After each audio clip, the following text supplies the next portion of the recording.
All right. April 15th, 2022. My name is Kemal Erkan. I'm the chairman of American Surgery Center. I'm here with Dr. Isaias Irgau. Dr. Irgau, how are you doing? I'm doing very well, Kemal. Thank you. It's always great to be here on Bariatric Friday. Always good to have you. And American Surgery Center, with the partnership of CHRIAS, is perhaps one of the most dynamic and most productive, most efficient bariatric program in the country. And why do I say this? Is because we are here every Friday. We have a different topic. We have different presentations. Sometimes we discuss same topics in different ways, different formats, and it is not easy to do it. There are much bigger organizations, hospital systems, who have a lot of resources, but we are the one who's able to do it, and I am so glad that we are able to do that. Dr. Irgau, thank you for being available every Friday and do this really bad. I see this almost like a public service because what we are providing with a surgeon who has the most experience in bariatric surgery, it's a different privilege. Now, the reason I felt like I needed to say these, I was actually watching a couple of the videos it's just to see what other people are doing. And many of them don't even actually have real physicians on these events, and they have these disclosures. So when I have the surgeon who has done this in the last 23 years every day, and then become one of the best in the country, and then that's a privilege. Thank you. Thank you for being with us, and then thank you for educating us. Thank you. Thank you very much, Kemal. It's really something I look forward to, Bariatric Friday, not only because I enjoy having the conversation with you about these important topics, but as you mentioned, because this is an important avenue for us to educate the community, the public. As we've said many, many times, there is still a lot of misunderstanding about bariatric surgery. There is still a lot that is not clearly known to the public about bariatric surgery. When the benefits of bariatric surgery, as we will talk about today, are so many, and yet only a tiny percentage of people who are eligible for bariatric surgery actually seek bariatric surgery, it means that there is really inadequate diffusion of the information. So this avenue is a very important way for us to take the message to our community, to let them know about the benefits of bariatric surgery and also the hazards of morbid obesity. Absolutely. Now, every week we discuss and approach this from different angles.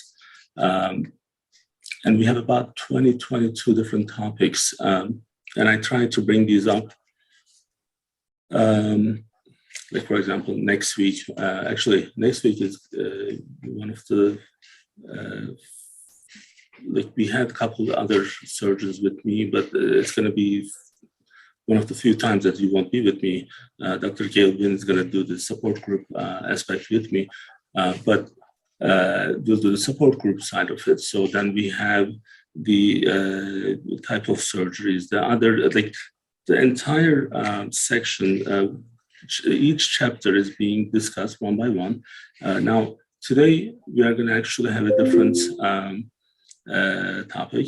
And now, when you actually go through this entire thing, it does normally make sense. But this is a topic that we need to kind of address because there are researches available. And I wish that they can have like more recent studies. But what we have available today, we are going to go with those. Now, mortality rate is, we always discuss. Now, you don't like me when I use clinical terms because patients may not be as familiar with this, like the comorbidity is one that I should be using. Mortality is maybe another one that I should be using. Now what we know is bariatric surgery, if it's done by right people, if it's selective patient selection process is done properly, and if the patient is following the instructions that we are giving them, it can increase patients' life expectancy. Well, this is huge. So tell us about what that means. So that's this is a very crucial point, right?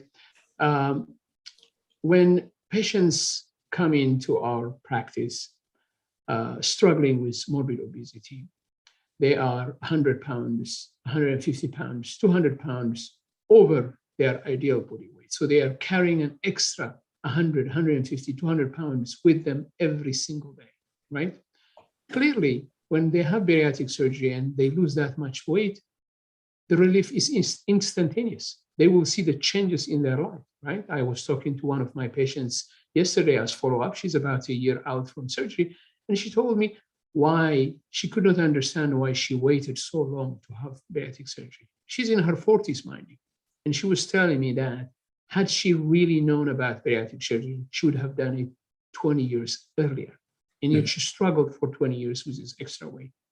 Now, her quality of life is improved tremendously because she's not carrying that much weight with her every single minute of the day, right? So her joints don't hurt that much.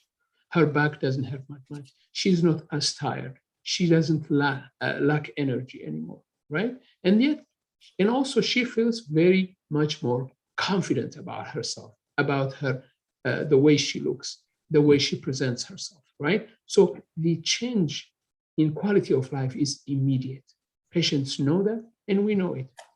But importantly, a question that bariatric surgeons wanted to answer for a long time was, does bariatric surgery actually prolong the life of the patient?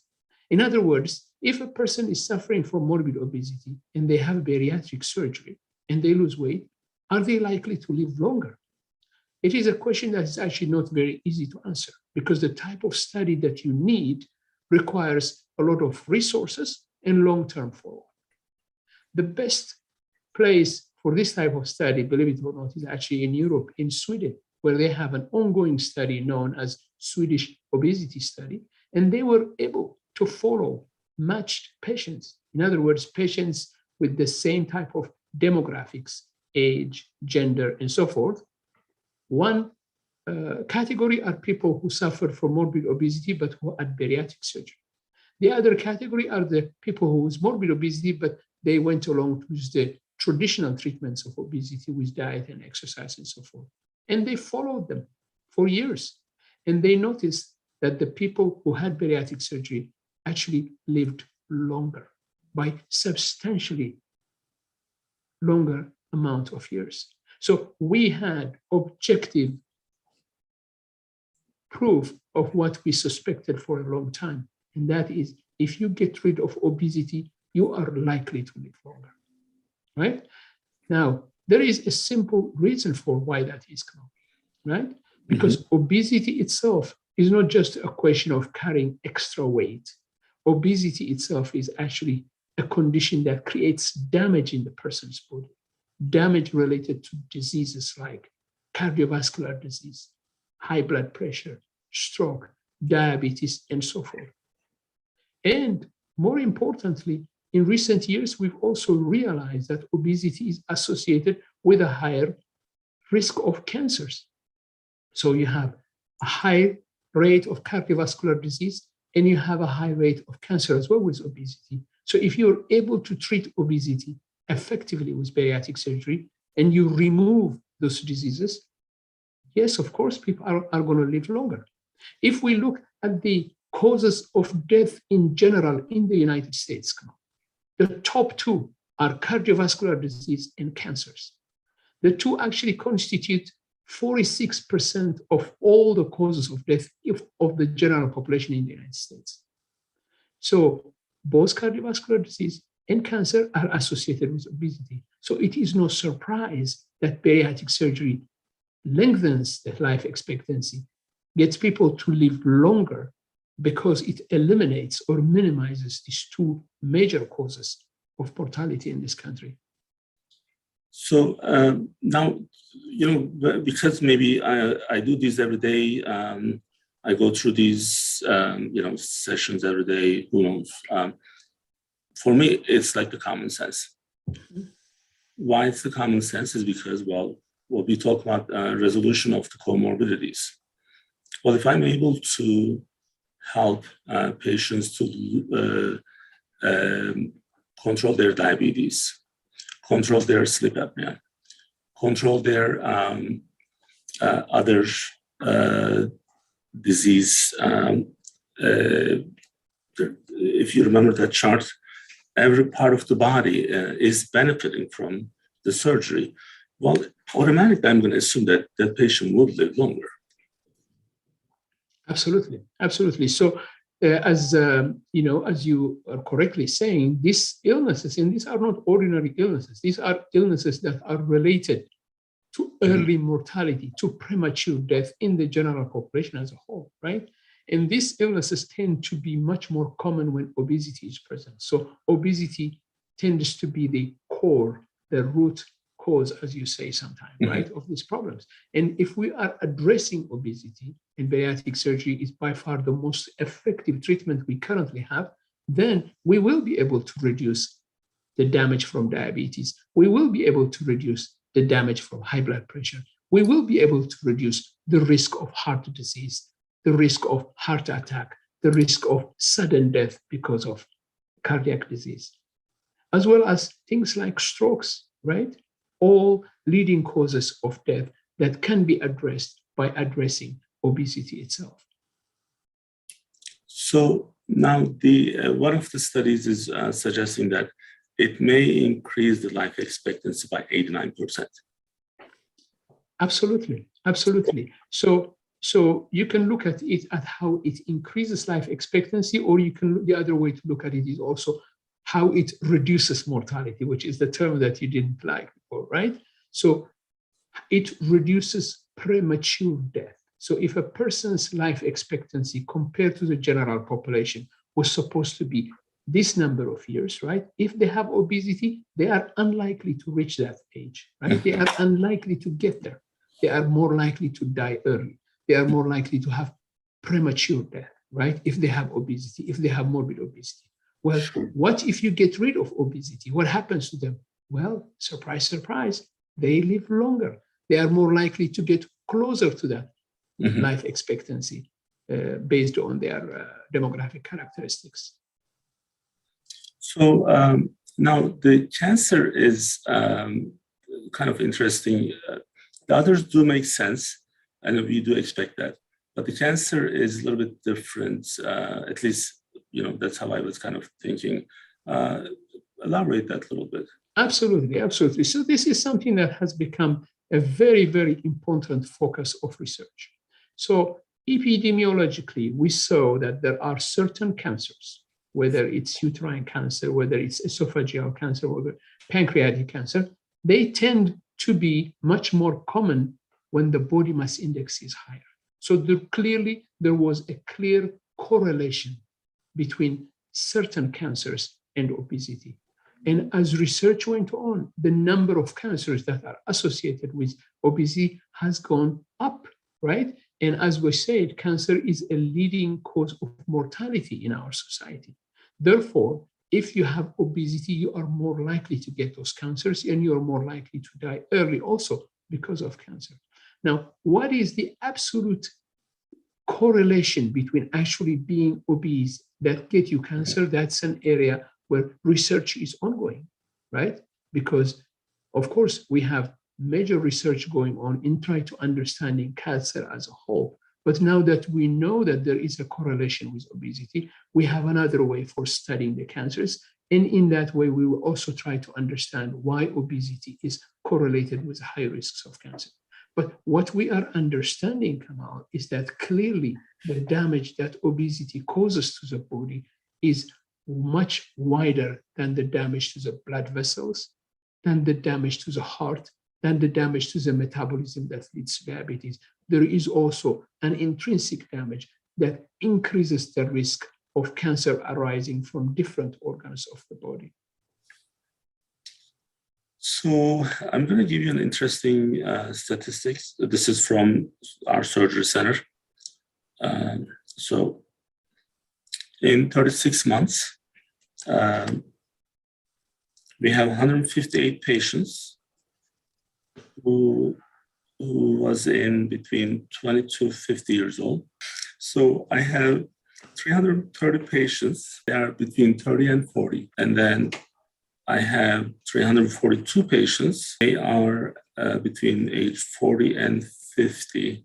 Only 203 patients is at 50 to 60 range. And very little, 49, is at 60 to 70. I think that I do say 70, but that's because the grouping has to be. They are under 65 because we don't do over 65 at the surgery center. Now, 158, 330, 342, 203, and 49. So it's about 1,082. What's interesting, and then it is one of the slides that is actually available in the video that's playing on the bottom. What is interesting to me is that most of our patients who are getting this surgery, they are young people. So they are people who are in between 30 to 50 range. So these people have families, they have kids, they have life, they have responsibilities. If, for yet one side of increasing their quality of life, adding more years into those people's life is more important than if someone is 78 and you are putting that patient on dialysis, versus if the patient is 45 and they need a bariatric surgery and then they are going to be able to live another 12 years. This is that simple. And many people, again, they forget what the population that we work with, and then these people are they are in definite need of surgical intervention. And there are some miracles where they can lose weight. We are not saying that they cannot, but that's very little. So that's 98% is going to wait for those miracles to happen. So this is not just for one person to live another 2 more years. It's affecting so many other people. Now, Dr. Irgau, we covered this one last year, and I didn't see any new study. Are you aware of any new study that came out? So there was actually a publication in the New England Journal of Medicine where they actually pulled together many studies. It's called a meta-analysis. A meta-analysis is a way really of increasing the significance of results by pulling the data from different studies. So you've got a much larger population to work on, right? And in this meta-analysis, they were able to show, again, that there is an increase in life expectancy with bariatric surgery as opposed to not having bariatric surgery when a person is suffering from morbid obesity. But I just want to go back a little bit at the statistics that you quoted, Kemal. It is very important. And that is, first of all, it shows the pervasiveness of obesity in our society, right? It is happening now. It's reaching even adolescents, right? It's even reaching younger people. We see much younger people with 100 pounds, 150 pounds extra weight on them, right? That is the pervasiveness, right? Now, the damage from obesity is going to be starting much earlier in life if that person is becoming obese earlier in life, right? So the damage from those illnesses is going to be much more prevalent early, which means that the premature death is going to occur even earlier if that person doesn't take care of it, right? So you're absolutely right. You're absolutely right. The fact that there is such a pervasiveness and it's affecting people in their prime of life when they are the most productive also for society and for their families means that intervention at this stage is critical. It's very important. Now, another reason why we don't see obesity later in life, Kemal, is because it's very, very difficult to live longer if you are obese, right? Most people who are in late stages of their life are unlikely to be suffering from morbid obesity because morbid obesity by itself is curtailing their life earlier. And that's the topic that we're talking about. Now, to really focus on the other point you raised is why are we not seeing more patients really seeking this very important treatment? Why is it only that 1% of patients that are eligible for bariatric surgery are getting bariatric surgery? Why is it that there are still some insurance companies who don't include bariatric surgery as part of the benefits right? That should be available to people. And that has to do with the fact that there is a stigma associated with obesity, as if obesity is not a real disease. But you and I have been talking for long now that obesity is a real disease associated with real problems. In the past, there was this view that bariatric surgery is high risk and the rewards from bariatric surgery are cosmetic. Yes, you're going to look thinner. That's it, right? Not so.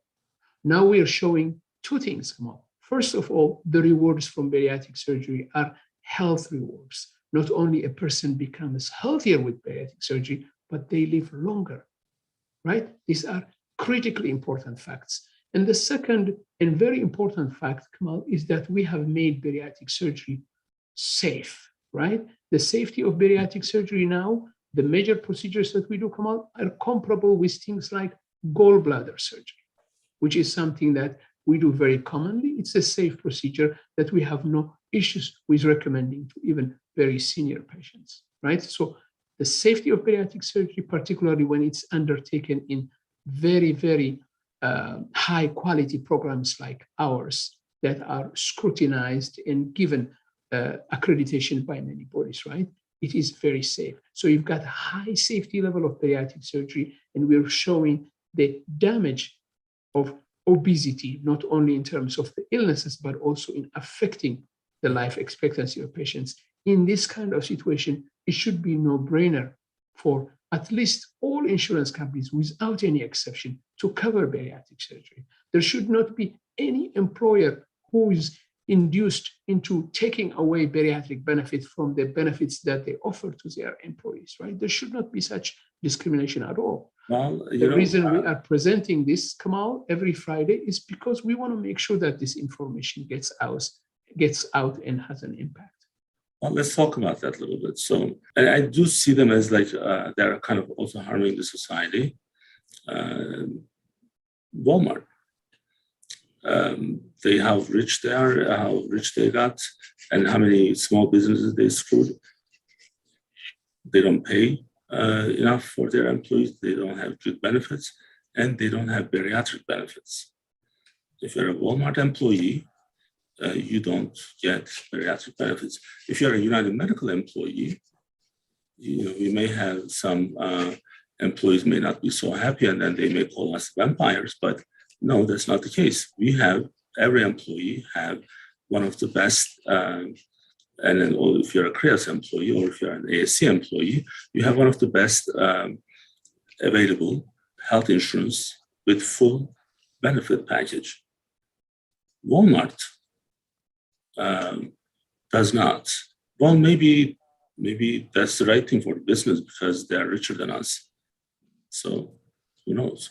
But the truth is, they do not have bariatric benefits. They have limited benefits for health plans, and that's also like Dr. If you remember, 3-4 years ago, they didn't even offer any health insurance. Mm-hmm. So everything has a cost. And then the cost of when they're getting rich and then they're trying to sell the cheap stuff, then people are suffering. People who are working at Walmart are suffering from that, and that's not right. I mean, absolutely, Kemal. I mean, you're absolutely right. I mean, it has to be said directly, right? It would never be acceptable, for instance, for an employer to offer health benefits that exclude cancer care, right? That they would say, okay, we'll cover everything, but if you have cancer, you're on your own, right? Mm-hmm. Everybody would be up in arms if such a plan existed, right? And yet, the comparison between cancer care and care for obesity could not be any different, Kemal, because both are lethal conditions, right? In both situations, not only there is an effect on quality of life, but there is reduced life expectancy as well. There is premature death with both of them. And yet we are seeing, carved out health insurance plans that exclude bariatric surgery. That should not be acceptable. People should be up in arms because of that, Kemal. And yet, again, because there is little knowledge, because there is stigma associated with obesity, it's almost acceptable for such plans to be in place. So no, this is good information. It's good also to discuss some of these things again and again, because sometimes you even forget.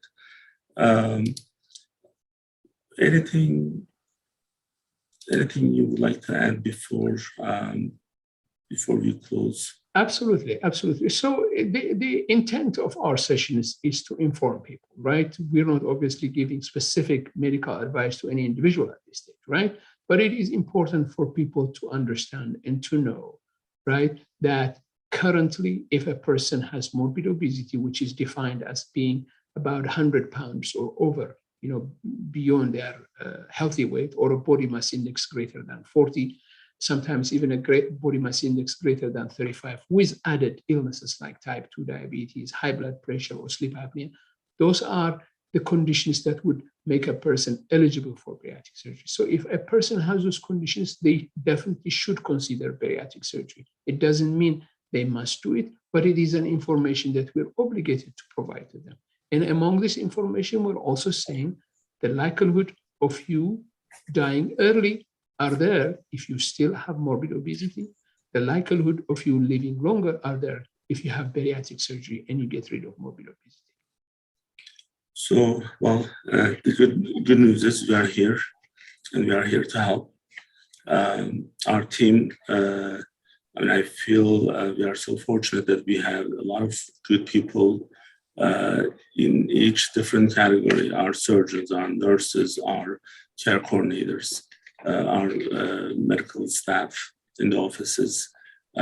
Just to kind of give you one example before we close, like there was a patient who emailed, apparently was having some issues, and it wasn't even the bariatric, it was a gallbladder patient, 74-year-old, and emails but doesn't put her name. And then somehow she was able to find my email. And you know how there's like, no one answers, but CU answered at 9:45 p.m. So then that patient was scheduled next morning, and because I was able to call one of our practice administrators that night. So we care about our patients, and this is how we are able to do our jobs. And we, at the end of the day, we have to be able to feel good about what we do, and we do it with a passion. Our goal is to reach out to more people and then help more people. Dr. Irgau, thank you so much for being with us again. This Sunday is Easter. Today is Good Friday. Happy Easter. And we'll see you guys next week. Thanks. Bye.